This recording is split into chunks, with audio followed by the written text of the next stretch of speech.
Hotel Club Center Luanda, o sítio certo para se hospedar e realizar eventos. Tem para si serviços de hospedaria com suítes VIPs, bar e salão de festas. Localização Via Expressa Benfica, por detrás do condomínio Boa Vida.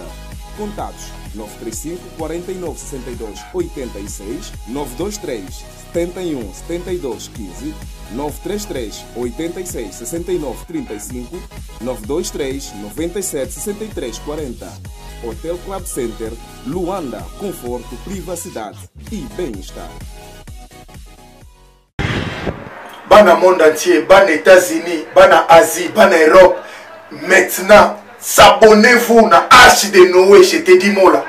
Et l'ingoloba aux Lion, aux Léopard, aux Niamagno Sokozala, aux sportifs, aux musiciens, aux comédiens, aux pasteurs. Arche de Noé. Le micro Arche de Noé ne Teddy Mola né. Et l'ingoloba zo qui pète, n'a pas dit, n'a pas foulé, quand ça va bien à maman. Ton coup dans la carte Arche de Noé et qui est pour n'avoir moututé et tout n'avoir moututé. Teddy Mola, Arche de Noé. Teddy Mola, l'excellence. Teddy Mola, le faire savoir. Au moins, il est bon, mais il paiement. Maintenant, Maouiba.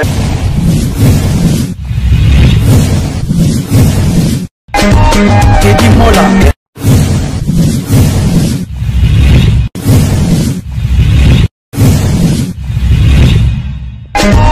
Teddy Mola.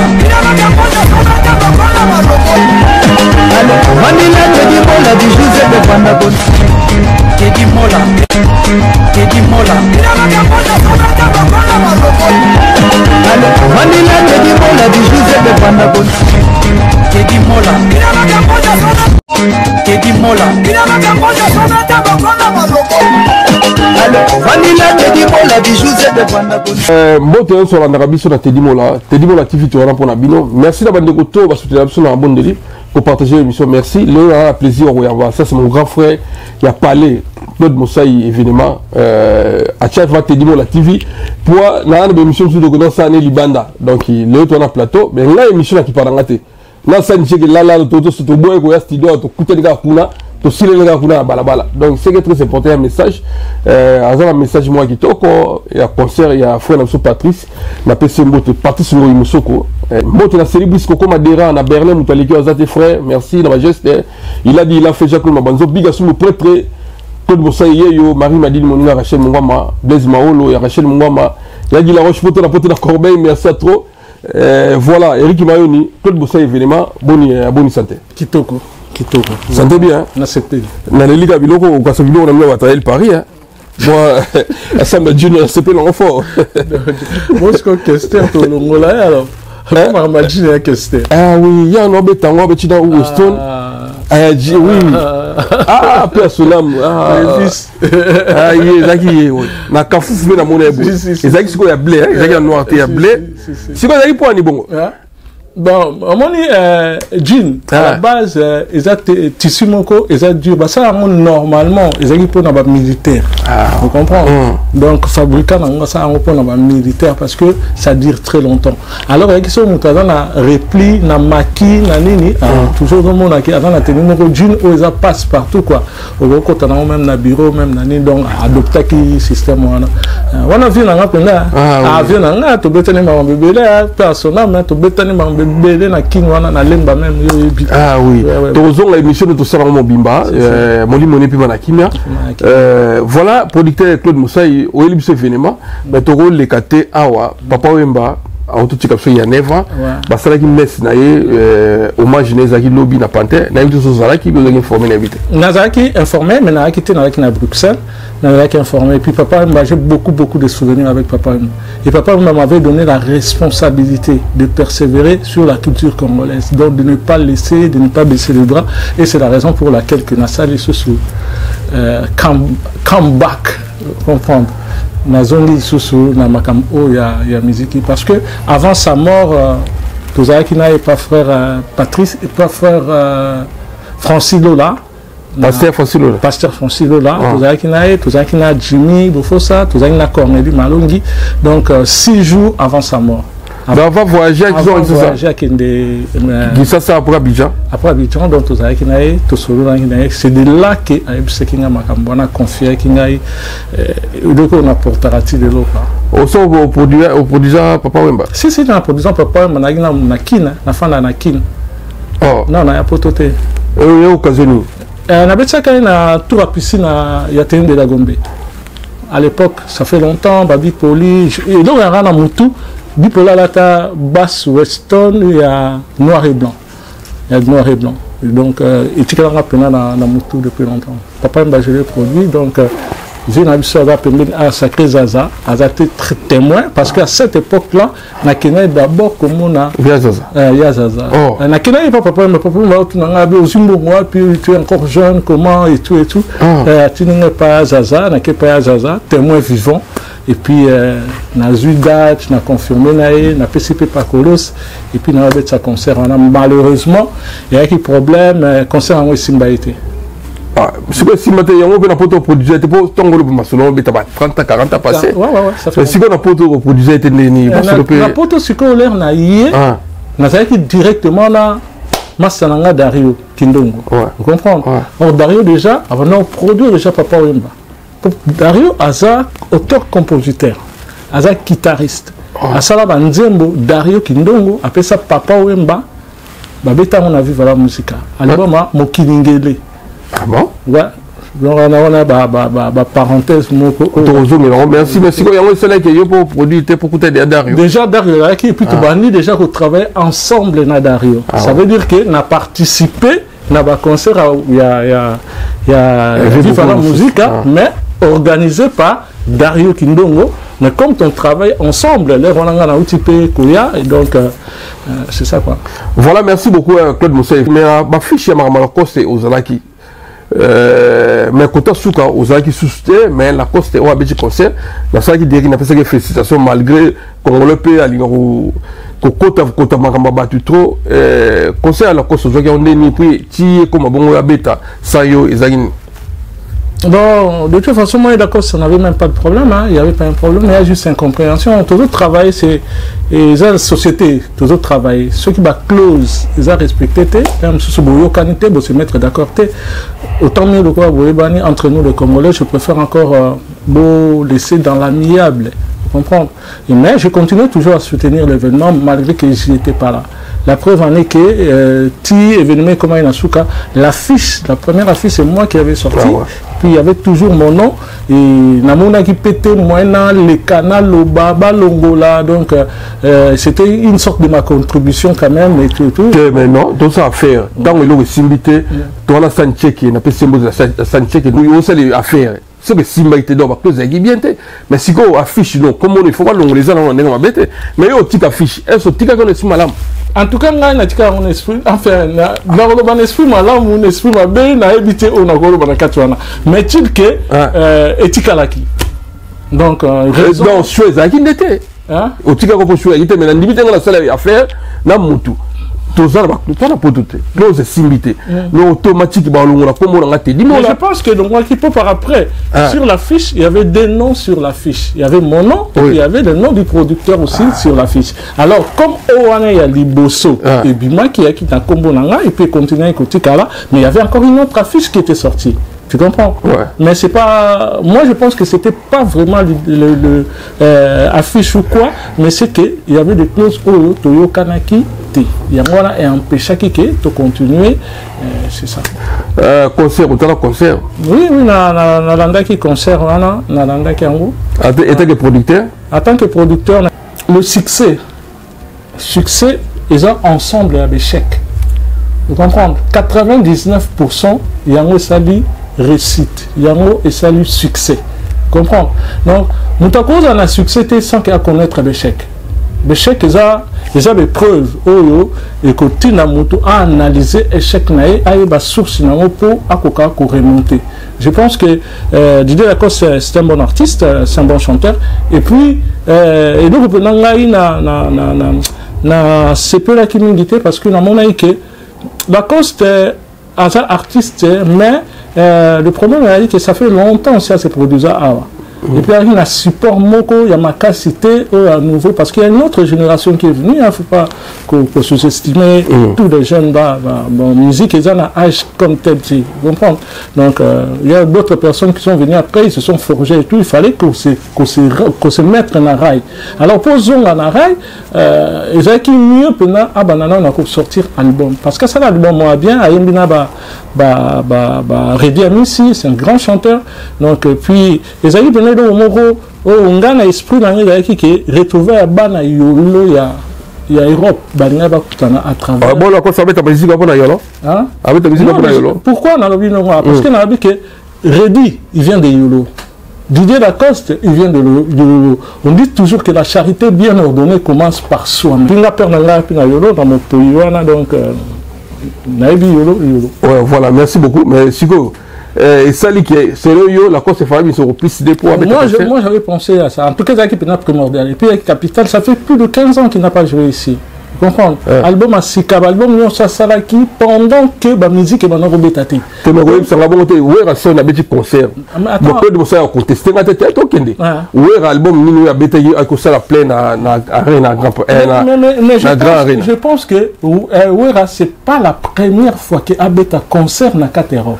Lacoste est même à Liboso. Liboso est un concert. Il y a Lacoste, attends que Lacoste. Leader. Liboso.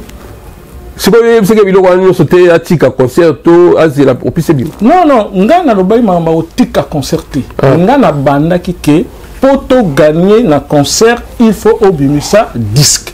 C'est important, hyper important. Et puis tu as eu la chance de travailler avec des artistes comme Baredi, Héritier, Monsieur Bébé, donc ce cas de Missa Rango, il y a la couleur naïe, au concert pour un concert pour et l'autre a dit que va vivre en live. Vous comprenez? Donc il y a Moana et ils ont tiré bateau que à son des agréables que nous vivons en live.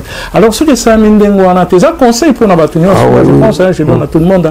Ça pour la costé. Mais je pense que au plus et je vois qu'un plus na production na bisonia tout ça là. La fois passée, le monde n'a pas migré, on a pu se mettre sur la vérité. Les loyers pas n'angai, le bureau n'a pas papigé, le bureau n'a pas nanou, le bureau n'a pas noli. Et ça bon, mais c'est un bateau à vie, la cause ça va promotion te, le baba disque, tout va nzembo, ça va promotion te pour na ndoule nae. Bon, je vais constater que nous avons le banin parce que moi je commençais, mais Toyokanité dès le départ, vous comprenez? Je pense que Nandinga m'a bêté, il faut être correct. Nandinga m'a bêté, on ne s'était pas mis d'accord, tu comprends? Et puis ça fait ce que ça fait. Mais moi je trouve que toujours bon courage à lui. Lacoste, je sais que c'est un combattant, il va continuer parce que échec moko concert moko na vie et ça fin carrière tu comprends? Si on soit décidé tu vas coquille au produit sur Lacoste année prochaine au salon. C'est pas pessinga ma coquille. Bon moi bimika boy to yo moko au produit néo moni résultat Lacoste. Il y a néo balobi année là au produit au salon. Oui, les artistes les artistes ceux qui ngana moni que ingrédients nuance tous ça pena na place comme ndenge penga na zo kanisi na zo penser, vous comprenez? Donc pourquoi pas? Et puis ngapi na za na façon na ngana msukune za ka soirée bandundu, soirée yolo, donc voilà vision de côté la vision et ouais yo côté on ma casse la promotion et puis on a créé là il faut accompagner le comprendre. Mais c'est quoi la cause c'est la coste concert la coste ben c'est ça bon on a des ports peut-être sous na banda qui na esprit moko ndengona mais après donc on s'est pas mis d'accord. En tout cas moi j'encourage les gens de continuer à persévérer sur cet artiste. C'est un bon artiste. C'est un bon artiste. Je pense que sur l'ingrédient, tout est appelé en place. Sur Bani, ni toto, quoi, les lots, quoi, lobby, kuna. De chaque on a na zone à vie, son avis n'attend pas, mais ils ont belé. Nous, nous, on a quand même sous barré suite, mais chaque pays a peu belé. C'est la vie, hein. Donc, il m'a encourageant un peu belé. Ouais, voilà, merci. Bon, dans le but, naturellement, la cause, c'est parce qu'il a besoin dans les débits. Et c'est le qui dans le niveau congolais, là, au chargé, Moutou, la cause, c'est artiste, mon aîné. Na uta yamba ki pim silomena alors il y a un conseil on peut pas dans le monde ça dans piaka vient dans li jo pas tout ça net vana wa ba kina conseil na papa wimba so na bodo so na monda ko so wapi ba ça dans piaka ezana ngo e comment on te si moi ya mokeri ba déjà biso to ko mbeta musique na ba plein pour nani ko bon. Mais la concurrence c'est comme bongo tout ça il faut ça la plein tout ça mais tu vivre l'autre que m'as-tu vu tu comprends donc tu as un monde éternel évolution mondiale moi comme si tu il y a 20 ans passé tu comprends 20 ans tu comprends évolution donc même ngamoko que na zonga na nini na zo ko la internet na yeba il faut pour comment chercher comment il faut apprendre donc on apprend tous les jours je pense que échec est la peine il y a des bases vous comprenez pour naïbi bateau baluka diama yomo pour luka diama combien de forata tina des fois c'est ça voilà donc persévérance il faut ça merci tout sur la lelo likambo motuya la sujet na biso lelo Claude Bossai producteur de musique profane lelo aux enfants Patrice pourquoi changement couleur bon parce que chaque chose a son temps l'homme est censé d'évoluer. On prend chaque chose à son temps, peut-être par circonstance à mon qui peut a changé de direction. Je servis le monde, pourquoi on servirait être humain comme et puis j'ai travaillé avec Ouerasson qui est son frère. Alors si j'ai travaillé avec des petits frères, où est le problème. Et le gospel, la façon dont on les qualifie, n'a pas million d'abisso, on dirait, mais ceux qui sont aux États-Unis, c'est pas comme ça. Frère Patrice, Frère Patrice Mukolo, ouais. Ah donc il travaille derrière un petit frère, au travail na yaya, et ça problème c'est bâtiment le bâtiment que Claude Bossai au Kekuna est c'est aussi mais non. Déjà nas eloko oyo nous travaillons à mon côté. Nous travaillons na Casa Grande, ils ont maison de production, il y a notre ami, notre frère, il y a Neves pas du tout. Vous comprenez? Donc on travaille ensemble de ce truc. N'abandonne le baka toujours, naïb sanzambe toujours. Est-ce que tu vas accepter que la religieuse va beaucoup polémiquer sur des choses que Azaraki, mon kiwi, bani. Mais c'est pas ça le problème. Moi je trouve que Frère Patrice a la légende. Moi en tant qu'un producteur, n'a pas raté Babilo Kouanate Nakata. Il y a beaucoup de pièces dans CV. Tu comprends? Donc, il fallait que Natsa mène en légende. Moi, dans la légende, donc je ne peux pas le laisser comme ça sans qu'il n'a produit. Comme on a d'autres artistes, on a au Baraka qui attend un jour, même à ta playback à Pamba, n'a pas ça dans le pour comprendre le cadre, il y a Moussala quoi. Donc, nous sommes tous croyants. Bissonnions surtout courant en Zambé, donc avant tout, les gens Zambé. Comprends? Si c'est pour la gloire du Seigneur, en tout cas, je suis partant. On peut me qualifier tout ce que vous voulez, mais je veux mettre ma main, ma patte pour la réussite. Il y a un concert où il y a Frère Patrice. Date de Bossai quand et puis le mois bon, date normalement qui est prévu tout ça le concert le 19 juin. Ouais. 19 juin. Malheureusement, le temps dossier écoute à l'ambassade. Nathan auto tikala qui peut livrer biso visa le monde qui temps exact de peur que Bappé Sabino visa veille vous comprenez la veille événement Bappé Sabino visa et que pour na kutana na Cameroun na concert à Marie-Paul na 2000 vous comprenez tout ça maramba visa tout mais pour Bappé sa visa pour sa visa c'était quand c'était jeudi Bappé Sabino visa et que concert exact vendredi. Tu comprends? Et que dans le mental, tous les locaux, tout ça va avec Internet, la communication, ça plus fluide. Donc, mais on les a dit qu'il faut pas mon artiste à comment nous pour être sûr que est motivé, et puis tout ça qui peut être dans le système de l'eau. Il y a présente les autres salama de l'eau. À l'époque, c'était sur place, cash et tout. Donc, tu vois. Alors là, il y a malheureusement sur le même jour comme une boule à Suédois. Donc ça pire. Tout ça, Olympique. Le concert Marie-Paul. Bien sûr. C'est Marie-Paul qui m'a concert pour Saint-Pierre. Bien sûr, tout ça, Olympique. Et c'est concert de la LDC. Ah bon? Oui. Donc, c'est qui switch juste. Juste. Ça dit que Marie-Paul a pu bandé la deuxième concert à Marie-Paul, mais dans ça, il y a théâtre du gymnase Maribel. On a le deuxième concert, on a bandé là qui. Ah, donc, l'homme pour avoir des nouvelles, il y a un moment parfois Patrice au réservé. Bien sûr. Donc. Bon, c'est qui va viser Belé. Hein? C'est qui va viser Belé, rien va miser. Mais on a un problème très administratif, hein, mais je te dis déjà là, frère Patrice et maman Esther, Bazadiana va visiter dans ma boko. Donc, le concert aura lieu le 9 mai. Nous essayons de bande comme avec un ça va pour toi. Vous avez la liberté, banamayo va s'arranger bango, va salir bambou les belé. Vous avez effort, bah il y a mais pas comme ça tu vois tout sur na à Tchèque, bambo ka miki ba artiste le voya ka pour ne bino biso poton ba condition ya ngani ba ka crédibilité to ba mise. Non, j'ai l'impression que en fait de toute façon administration nuance tout. Au coup que on a préfecture, aux a bidon qu'on nuance tout, au comprendre tout côté ici mais ba biso que c'est là. Fera passer ça voya viser aux ama makamuto ezali donc il y a pas de problème. OK c'est bon. Bien sûr, dans un orchestre. Voilà, si on va pour consommer vos yeux et puis date ni vos yeux pour la bande Frère Patrice Sarobet le 9 mai na gymnase Maribel. Donc bateau basomba qui va billet parce que la passé basomba va billet. Bateau basomba qui va billet pour la date le 19. Donc on va garder ba billet na bango. Ba garder na billet na bango et ça valable pour la date il y a le 9.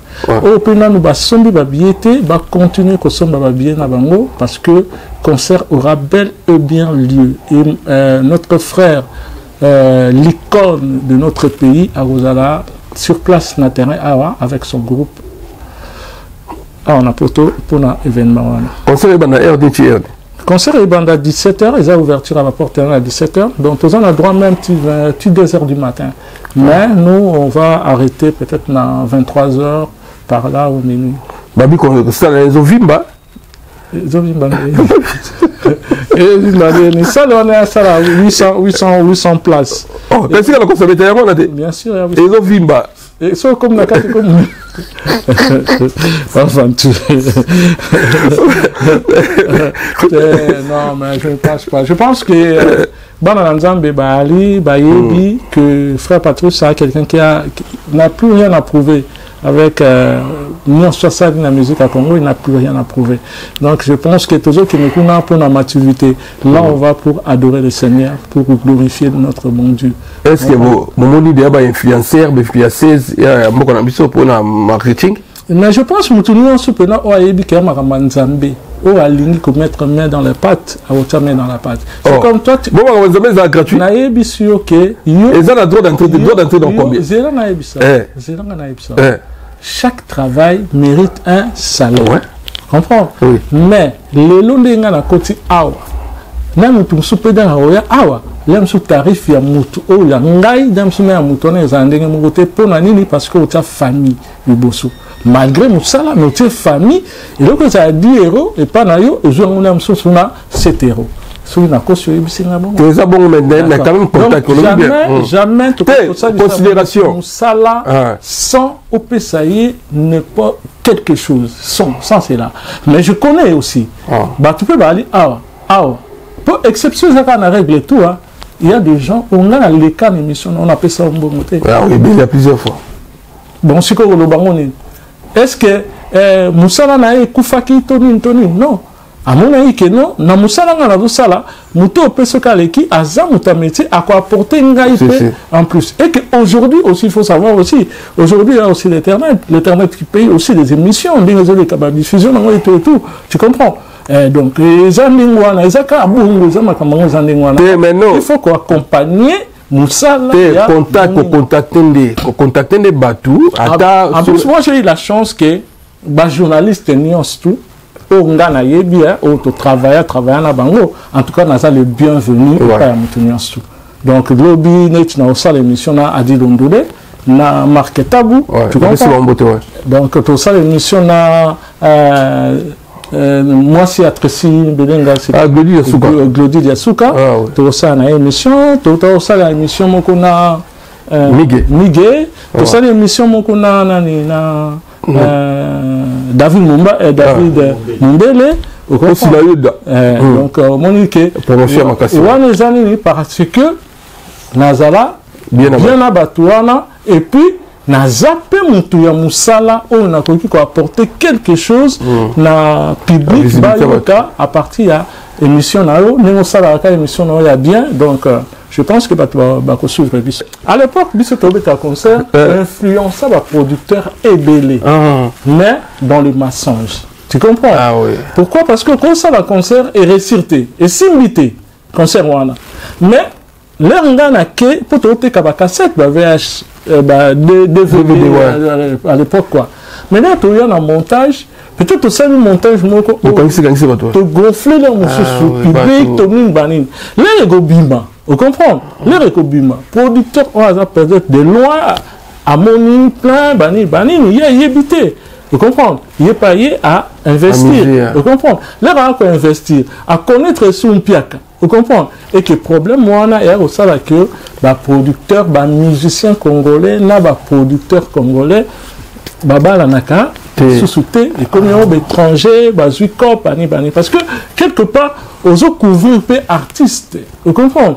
Parce que c'est difficile pour un producteur congolais, à la télévision, un artiste qui non tout travail qui au moins qui pas comme on a un problème mais c'est pas un problème bien sûr il faut cacher pour tout le monde c'est ça malade c'est ça mabé et ça mabé parce que au moins ben chèque était à mingi et puis ça remonte tout le temps il y a réflexion et belé au comprendre que na réussite pour na ni les zangaki promotion zangaki bien net siko na lobake likama promotion s'il faut contacter des journalistes et des chroniqueurs baza combien au aussi ça va on soutien baza ebele on va foot baroni baza ebele tu comprends or net makambo toza makama nzambe et ça pe na ba bandenge na yango et ça peut na réseau na yango oyo ce qui peut toucher ba réseau wana te est difficile je pense que bateau il faut ba de information liboso et ça déjà bateau ba s'intéresser à na makambo ya nzambe vous comprenez ça veut dire que na ba lia ba culte na ba pasteur bani tu comprends communication na bango plus ezali wana pour leur musu ndenge ka bo to ça be mission bo mutu mususu kana makambo nzambe amona ke wana comme la publicité, on dirait comme il a sous ma camanzambete. Vous comprenez? Donc, dans ça, il n'y a pas de mativu. Vous comprenez? Dans ça, on vit la réalité. Ça veut dire qu'il faut monter manayo et bêta na di kambouana, bon, oya ko glorifier plaisir na yo aux anayango. Vous comprenez? Biso tout ça pour nous informer. Il faut information to luka na ndenge nyonstu beaucoup misela biso information. Mais ce qui a été, on a comme une décision, mais information est comme vous comprenez? Il y a des publicités dans le métro que tu vois là. Métro, trafic à métro à Gare du Nord, il y en a 7 millions de personnes par jour. Vous comprenez? S'il y a une affiche, ça veut dire que 7000 personnes, 70 000 ou 7 millions de personnes qui font le trafic par jour. Mais il y a une affiche, mais tout est bayaka. Vous comprenez? Nous sommes mon affiche, mais ailleurs n'a été, mais Aza informé. Et là, on a plus que cette information vraiment est panzana, qui est touché, bateau, baza, pena, intéressé dans les camps, au moment où on va se présenter. Parce que nous, on ne fait pas le mativi. Toujours ça, pour la gloire, il y a. Voilà, merci beaucoup. Le Bénin Monté Capital. D'ailleurs, vous contactez plus la journaliste, c'est bien sopété. YouTube, Abima, ceux qui influenceurs, ça va plus pour ça, ma BT, donc comment partout. Même influenceurs, journalistes, on est sous Bakar Batouya, Nzambe. Tout mata, ozo mokende boye, on est sous Bazoratin, pour Sambela, pour Koumissa, Nzambe. En tout cas, ceux qui me témoignent à Bango Beta, pour ne pas contribuer dans les Kambu Oyo, ata na ko poster kaka fiche ya pam. Vous comprenez? La fiche, quand tu postes une affiche, ça veut dire que si on a 200 amis, si on a partagé, tu as 500 000, et ça pyramide. Tu comprends? Donc c'est une autre façon aussi, solidarité et coca. Mais nous on respecte Moussala, il faut que paye quelque chose parce que salaire nous tout. Na Bonzambe, ils ont mérité travail non na Bonzambe, ils ont mérité vraiment salaire. Donc la recommandation même Yanzambe, ils ont baqué na lingi sala commerce qui a bon intérêt. a beau intérêt mais à l'ingé commerce et ça là vous comprenez ça la commerce mais a beau intérêt laquelle nous sait deux ans après on a reçu ma fois je ne dis pas deux ans sur la musique à Moki. Je pense que projet Zali que après il faut tout ça la 47e anniversaire il y a frère Denis Ngonde. Ah, n'importe. Alors ça là, ouais, 47e anniversaire, il y a carrière musicale. Mais il y a la musique, la musique est foutue, hein. Mais ils ont musique. Mais ce qui peut te comparer, si on fait la comparaison, aujourd'hui, tout ça a streaming, tout ça a belé na kata la production. Non, n'andenge qui kala et ça peut évolution mon côté. Vous comprenez? Les lots, bah monsieur belé, bah comme bah bon belé, mais l'eau kasaka qui na musique, mais bah support les na kati et belé, ok. Bissonam surtout de l'auto maîtriser de toute façon Internet. Nous on avait un retard il y a 30 années déjà. Ici qui déjà il y a 30 années de retard. Donc quand on a un système moko, même la prévente même achat prévente de l'eau. Donc il faut toujours quota biso ko tout est banande bazo quota pour que tout ça mais bon encourager surtout les producteurs bon encourager les artistes les biso peut encourager les journalistes donc tout ça corps moko pour vraiment s'entraider de façon que tout réussir Paris au tous parce que c'est notre musique c'est notre pays la musique on se zone quand il fallait que musique n'a pas tout oui c'est fallait qu'il y a zone musique n'a pas tout oui. Oui, dans la TV. Bien sûr, mais c'est la vérité. Mais comment la vérité? Parce que sa musique est née dans Bani. Première personne au alité pendant que Bakomben. N'a sûr que papa m'avait dit un truc là avant sa mort. Il savait que combattre Bunda, vous comprenez? Et que Zunga. Vous comprenez? Et là, le coup là, moto. Tika mupela, epela, mupepeka, vous comprenez que mupepeka, nous aussi ça m'a comme il faut le dire, il faut dire la vérité. Si quelqu'un fait chose de bien, il faut le dire. Vous comprenez? Et aujourd'hui, tout le monde en profite. Est-ce que ça m'a bête ou ça m'a voilà la sincérité.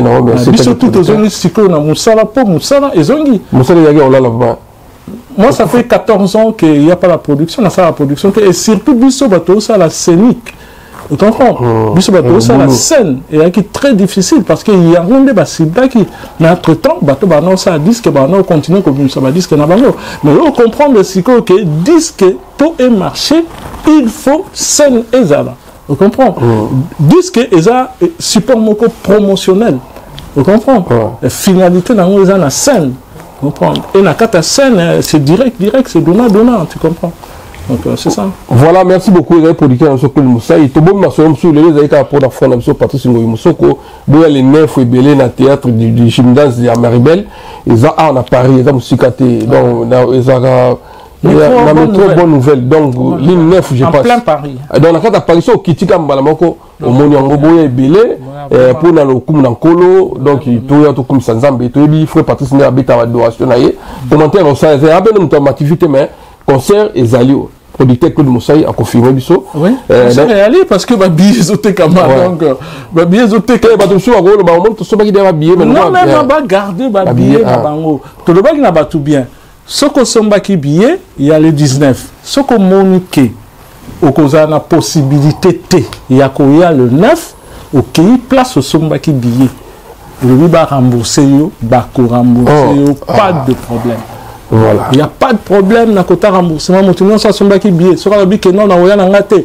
Na dingi pour que ça monte à te. Au quelle place au somba qui n'a point de vente au somba qui billet. De toute façon, au moins on peut bâtir affiche à Sikebimi. Au côté sur internet, au côté en ligne, au bêtis, on dit que le concert est reporté pour le 9 mai. C'est pas annulé, mais c'est reporté pour le 9 mai. L'évolution va checker, ça va? Oui, ça va. Ah ouais. Voilà, concert l'évolution va checker, c'est bon. Ça va. Ouais, il faut Patrice, il a dit que vous invitez, Batou. Oui, il faut Patrice, il y a des musiciens au bazar invité. Ah, ben, il y a des musiciens au bazar invité. Il y a des invité au Bombi, hein? Au Bombi, invité. Mais ils ont une affiche. Tu n'as pas battu qui n'a creusé mon affiche. Voilà, merci beaucoup. Événement aussi d'Abisso. D'habitude, dans 2 semaines, on vient au na Teddy Mola TV. Ce que l'on a la curiosité, au moment où les locaux ont eu dans la salle à gym, namona na ko hésiter te na peso programme ba mo boye to solo liawa 10 personnes ba ta pas te dimola pas migi pe ba lekaki le passer na bili la suka Christine Belenga oza supa adilo ndole na maktabu ezakaka promotion merci au pesa mbote ceux qui va mbote aller en tout cas na pesa mbote na maman Dina na pesa pe na mbote mingi parce que c'est ma confidente là. Elle me soutient beaucoup dans ma activité et puis à mon fils Arsène Moussaï et puis mon conseiller J.C. Diboko toujours et mon vieux Alpha Karamba donc voilà le conseiller privé quoi donc le conseiller oncle Alpha Karamba c'est ça donc ça est belé Neves Papito Bob Mukoko Guy Makoda, Patrick Makoda, ça et BD, vraiment soutenir et donc quoi. Donc puis na ba Salanga ya Brazzaville, na ba Salanga Justin Kai ya Brazzaville, na ba Adam, donc na ba commandant et ça est belé, vraiment ça est belé, ce que tout le temps sous TP comme peu problème mais est belé. Open abo ça na tangi te va comprendre que c'est la télé. Et ça se passe toujours comme ça. Puis on a passé à Saint-Tchèque. À Saint-Tchèque, tout le monde a été. On a vu à Marie-Paul. Ouais, bon, là, tu as vu à mon kill. Là, moi, il a mon kill. Le père spirituel. Il a mis dans le bazar. Il a dit, Azaki, il y a qui n'a autant de Marie-Paul. Après, Ayaki. Et le bas Saint-Tchèque. Sauf que va passer, besoin d'Ima. Mais il faut comprendre qu'à Saint-Tchèque, un bon garçon, un bon gars, quelqu'un qui a la spiritualité. La spiritualité, c'est très compliqué pour le comprendre. Et ça abstrait, c'est pas du concret. Pour le monde, c'est très difficile.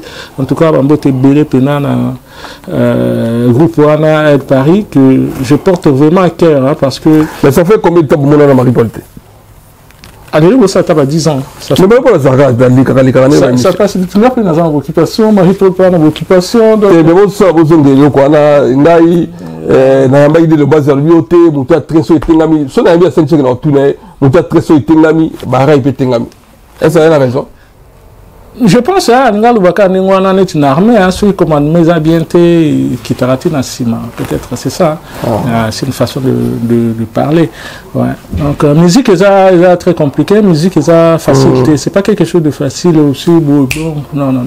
Et puis, le succès, quand il y a un succès, ce que tomber il faut maintenir sur le marché. T'as une grande marque, Bazalelo, Pepsi, Banini, mais continue toujours à se promotionner promotion, Coca, tout ça. Se maintenir, comprends? Oui, ce sont les capables d'habinoter, pour disparaître parce qu'il y a une autre génération. Boniba na baye, musu baye bité, musu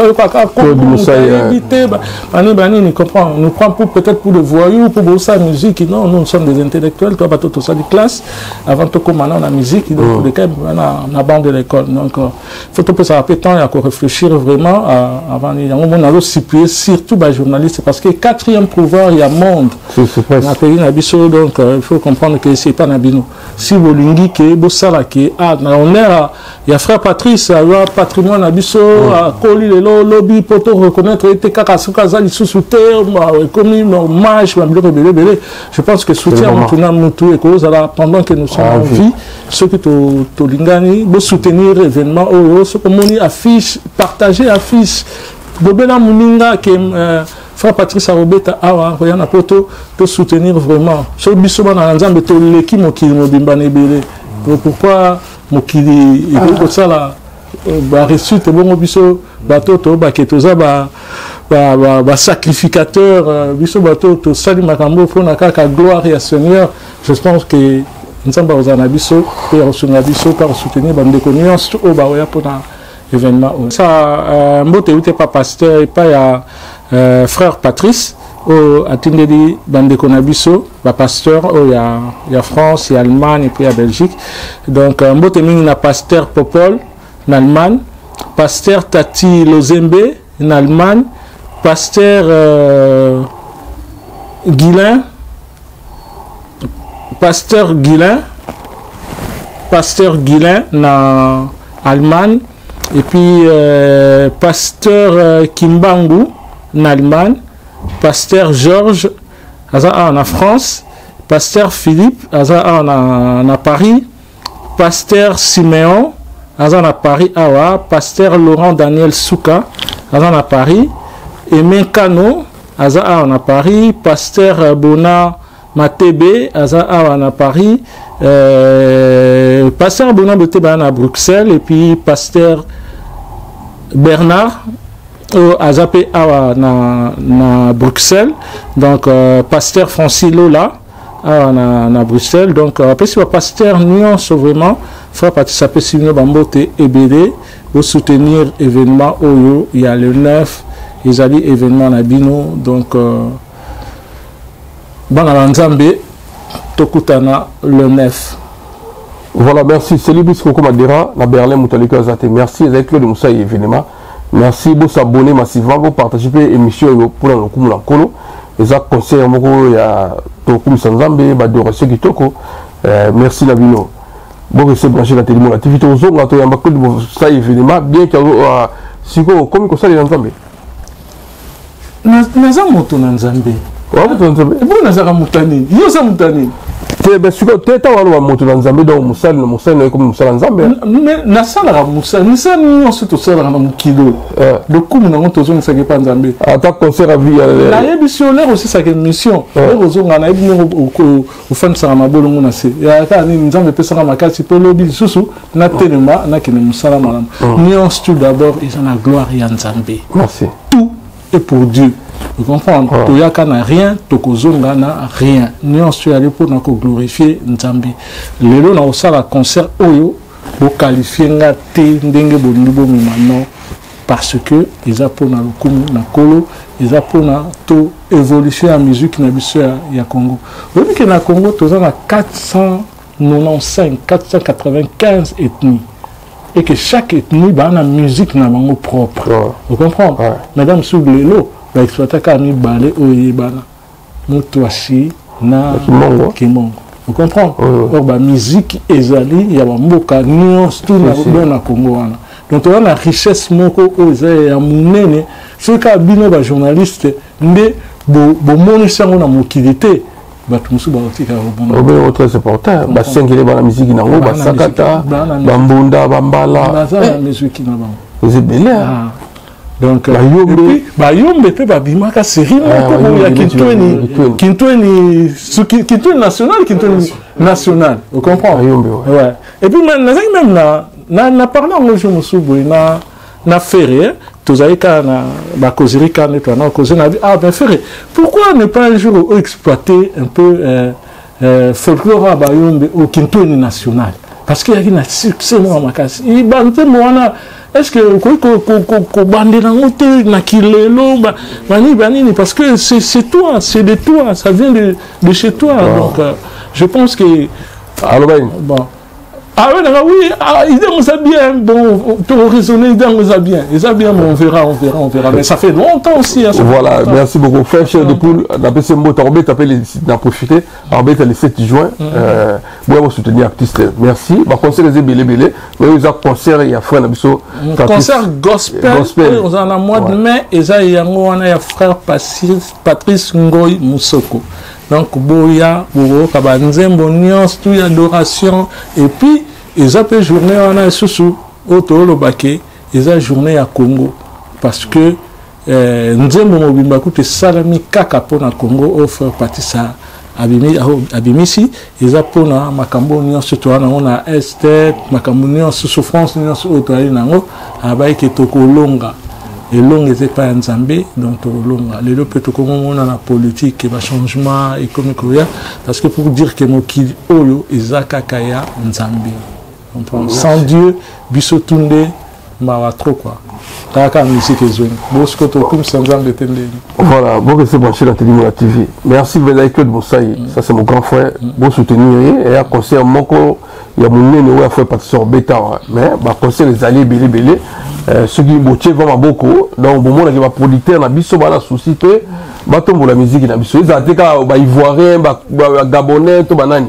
donc botia maboko na bana mboka. Si si. Ouais, voilà, merci. À suivre. Hassan Tcheki. Ouais.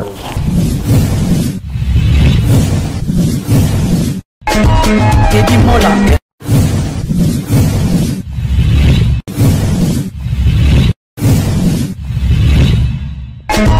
Teddy Mola.